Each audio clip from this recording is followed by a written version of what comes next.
So let's go through the hormones, because I think this is one. You asked me what has surprised me on the book coming out. I'll tell you the other thing that surprised me. How many women don't understand their hormones? Like, you're controlled by it, your behaviors, your sleep, your interactions with human, and we don't have a system that's teaching women hormones. This is appalling.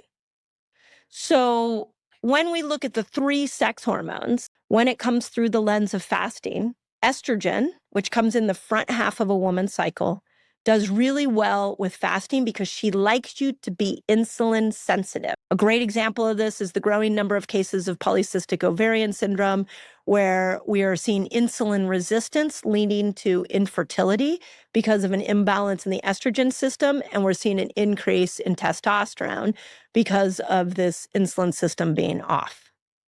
So we need, when estrogen comes in, a tool to help women to be insulin sensitive. Progesterone's her twin sister. They look the same, we call them the same, but she acts exactly opposite. She wants glucose to be higher. She doesn't do well with cortisol. Cortisol comes in, she's gone away. I always say when progesterone goes high, cortisol is shy. And cortisol is the stress hormone. Yeah. So in a woman's 30-day period, you have moments where estrogen is making her peak, and you have moments where progesterone is making her peak. So if she's on the keto diet, if she is in calorie restriction, if she is fasting all the time, she's not honoring the rhythms of these 2 hormones. And that is a major problem.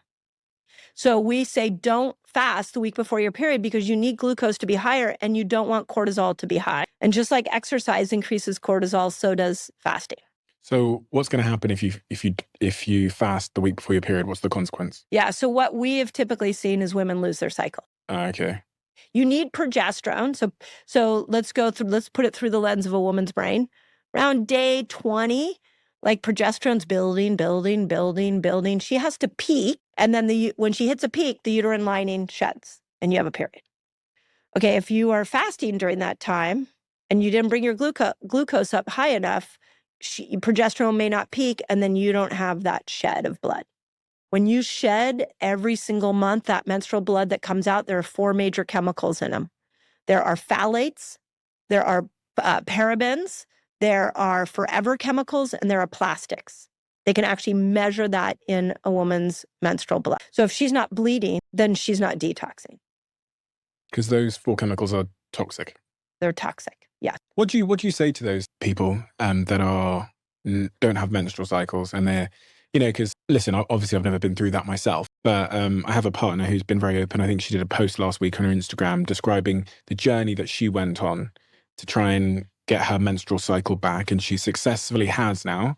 Amazing. She's 31, she's the same age as me now, and she had many years where she had an inconsistent or non-existent menstrual cycle, and I got to observe firsthand how frustrating, saddening, confusing that is, and how you feel like you're broken in some way if you're not having a menstrual cycle as a woman. So what do we offer those women? Well, I applaud your girlfriend for doing that. I first want to say that, like, getting your cycle back, not only just for pregnancy, but for general health it's brilliant. Like, so smart to do that.